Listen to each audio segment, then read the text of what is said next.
We're here today with Stuart of TheLoadingCrew, who's putting out his second Star Wars video in less than a month. First of all, congratulations, Stuart. Hello, I like views. What inspired you to make a second Star Wars video? Clicks! Howdy friendos, and welcome to the next installment of videos where we look at characters in pop culture and determine what alignment they are. Today, we are looking at the titular character of The Mandalorian, otherwise known as Mando. Now, to those few people who have watched my Rey and Kylo video, seriously, go watch that if you haven't seen it, it's my best work. I held a poll on my Patreon asking what character you guys would like to see next, and Mewtwo, out of all of them, won. Now, I do promise that one is coming, but I wanted to make it a collaboration with another YouTuber, so it's going to take some more time. So shut the fuck up, we're working on it. Before we get started, I'm going to state that in this video, it does contain spoilers for Season 1 of The Mandalorian, and I'm going to hit them quick. This season uses that storytelling method of revealing the backstory of the character slowly throughout the episodes. And since we need to know the backstory to establish the starting alignment, I'm going to drop all the reveals of the final episode in order to do that. So if you're one of those CinemaSin gremlins that like to hear the ding ding dings and you see the little numbers and dial move on my alignment chart, and no, I'm not going to tell you who the characters are, figure it out, you should go ahead and skip to this time code so that you can see the ding ding dings. The character in our series throughout Season 1 is known as Din Djarin. He is a human male born on an as of yet unrevealed homeworld. When he was young, there was an attack by the Separatists during the Clone Wars where he was rescued by a Mandalorian warrior of the Death Watch. From then on, he was raised as a foundling, a member not originally born of the Mandalore homeworld. At the start of the series, Din is an active member of the group of hidden Mandalorians simply known as the Tribe. He works as a bounty hunter and mercenary for hire. It is implied his past is a bit more spotty, considering he has worked with real shady individuals like Ranzar Malk, but because he is dedicated to the Mandalore religion, is frequently bound by his code, and works mostly through contracts, we will consider his starting alignment lawful neutral.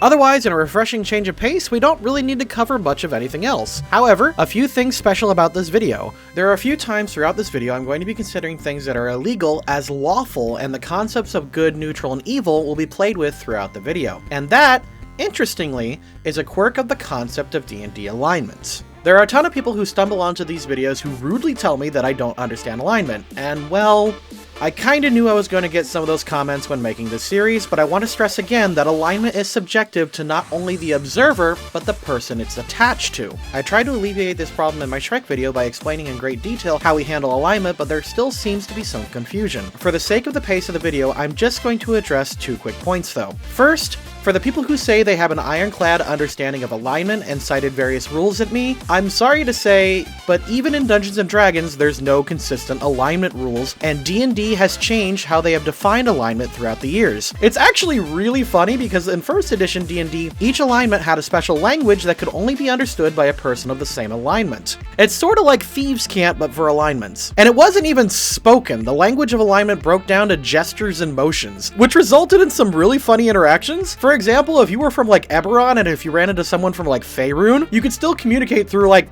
middle fingers and pelvic thrusts if you were both chaotic neutral or something. Obviously this doesn't exist anymore, and like I mentioned in my Shrek video, alignment was almost completely done away with in 4th edition, so like, yeah, just chill guys. Secondly, in the context of these videos, lawful acts are those that pertain to honor, duty, contracts, and the strength of your word. They are also leaning towards the benefit of the many rather than the few. Chaotic acts are when you lie, tarnish your honor, or otherwise focus on one person rather than a group. There are also times where the context of a situation matters. Like I mentioned in my Kylo and Rey video, an individual's perception of the situation and intent are stronger indicators of whether or not an action is considered evil. I should have mentioned this in my Rick video, but when Rick gave Congropulus Michael the gun, knowing that he was going to use it to kill good and neutral aligned people, it was an evil action. If he sold a gun to a hunter who was going to use it for hunting, likely a neutral action. If he sold a gun to an individual for self-defense, likely a good action. The perceptions of our characters matter so much more than the acts that they commit directly. Also during this video, during the ding ding ding time, I will be calling Din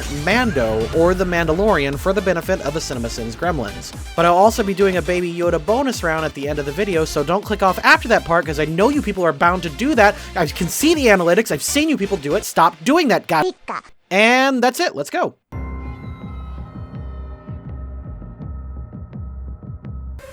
Mando's cold open shows that he is a hard and brutal mercenary and nothing will get in his way. Lawful neutral. Men of your skill should make short work of this. Mando accepts a job from a formal Imperial loyalist despite knowing their history and knowing their agenda can't be good. Lawful evil. Mando allies himself with a bounty hunter droid rather than going solo. Lawful neutral. Mando then betrays his new comrade in order to save Baby Yoda, arguably neutral good since it was in his contract to return with him alive, but since he had to betray his ally, I'll say it's chaotic good.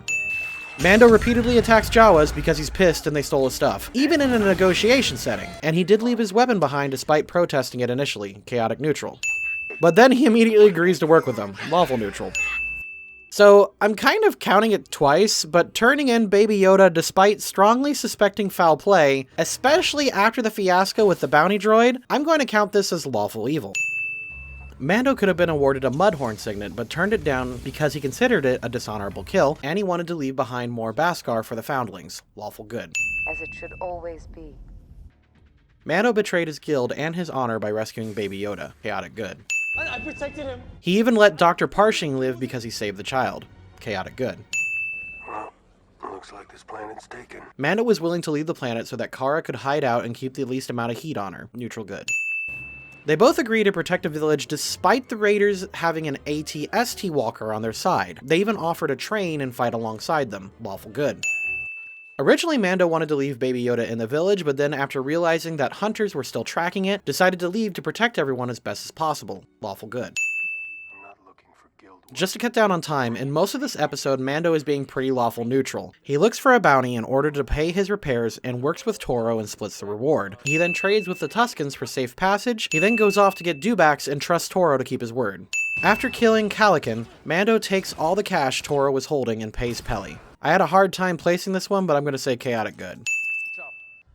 This is one of those decisions that'll probably cause an argument in the comments, but Mando agreeing to work with his former friend on a 5-man job is lawful evil. Yes, they are raiding a Republic ship and springing a prisoner, and it is against the law. But the reason for this is lawful because he is essentially bound by honor and to his former friend. Lawful evil.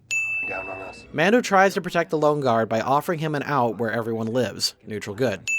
Once again, Mando breaks the law being bound by honor. He then returns Quinn back to Ran. Lawful evil. With his contract and promise fulfilled, he then leaves the tracker for the New Republic to find them. Turns out, he also leaves the rest of the gang in prison. Lawful good.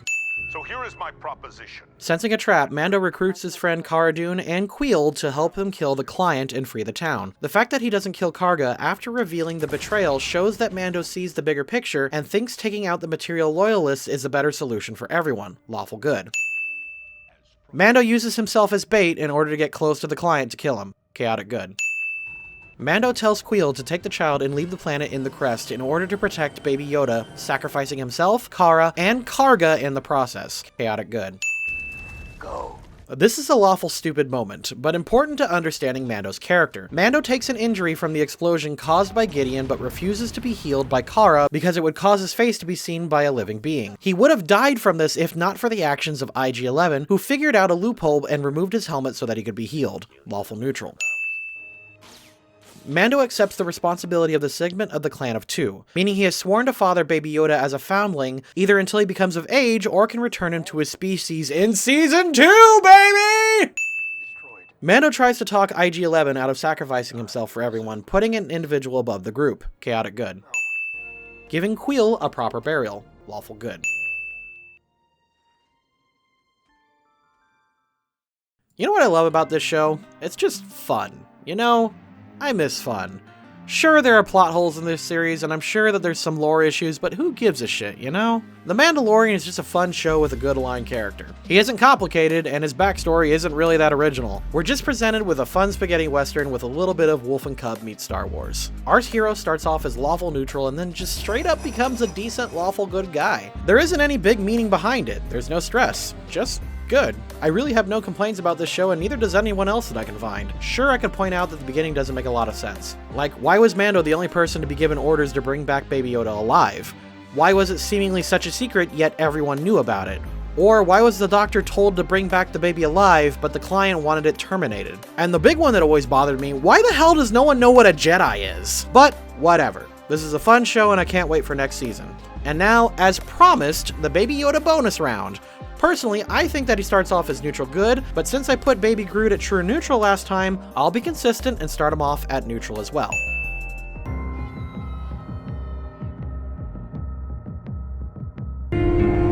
Baby Yoda saves Mando, neutral good. Baby Yoda, sensing the children were disturbed by his eating habits, spits out the frog. Neutral good.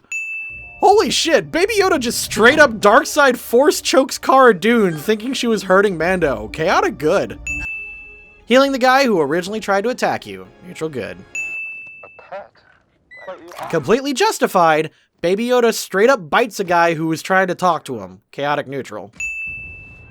Sensing his friends were in danger, Baby Yoda reversed the flamethrower to a great strain to himself. Neutral good.